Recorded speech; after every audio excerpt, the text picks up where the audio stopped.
This is a review of the Nikon 24-70 f4S lens. Now, I was going to use this little guy out and about with some real-world landscape photography shooting, but considering I'm doing this review in April 2020, everything is in lockdown, so it's not going to happen. What I'll do instead is provide you with a short and sharp review to help give you an idea if this lens is worth your time and money. So let's get into it.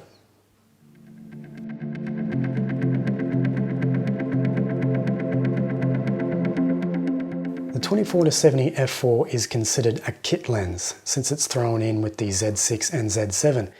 Now, if you're wary of anything called a kit lens or unsure if you want to get the combined camera and lens combo, don't worry, because this is a terrific little lens. Personally, it ticks all the boxes for me. The image reproduction is great, it's sharp corner to corner, it's extremely light and compact, and a big factor for me is that it has silent focusing for video. I've used this lens for a lot of things, such as video work and landscape photography. So far, it's handled everything I've thrown at it, and I've been very impressed with how it's held up. But to be honest, it might not be that flashy, but it gets the job done easily and with a minimum of fuss. Much like a Toyota Camry. Quite boring and uneventful, but gets you to your destination safe and sound.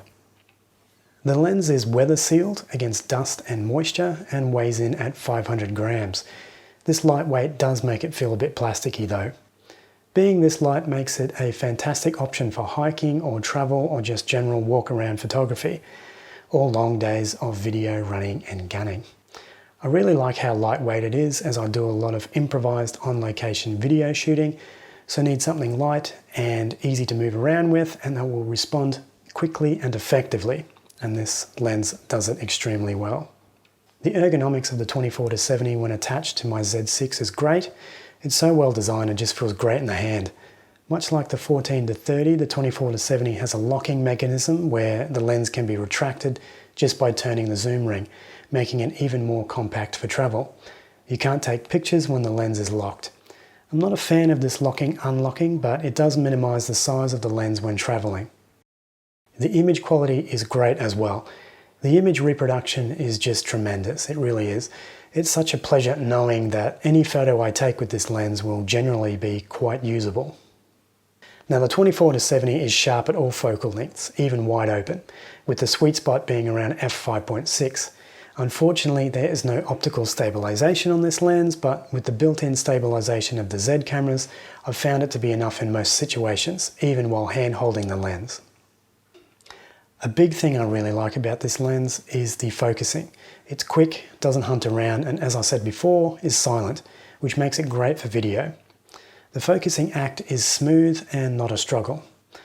Filter-wise, the 24-70 takes any 72mm filter, such as this Manfrotto ND8. Now for the cons.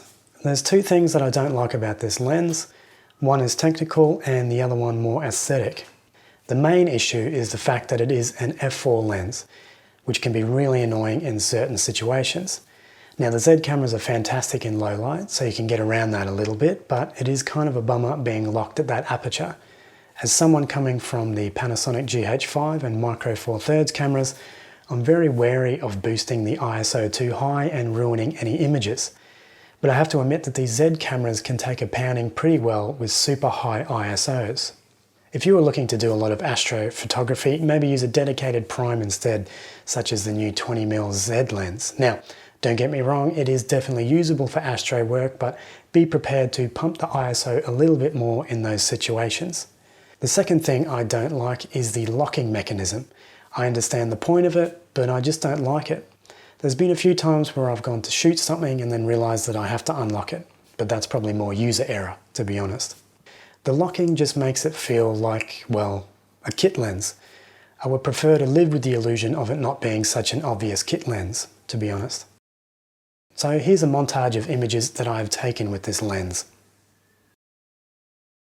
So there you go, the Nikon 24-70 f4. This is a terrific lens which is reliable, light and compact.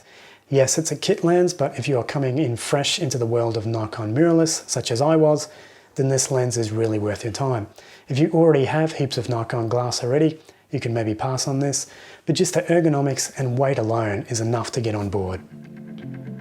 Thanks for watching. Don't forget to subscribe. Interested in other things? Luckily there's a thing about the Nikon 14-30 right here.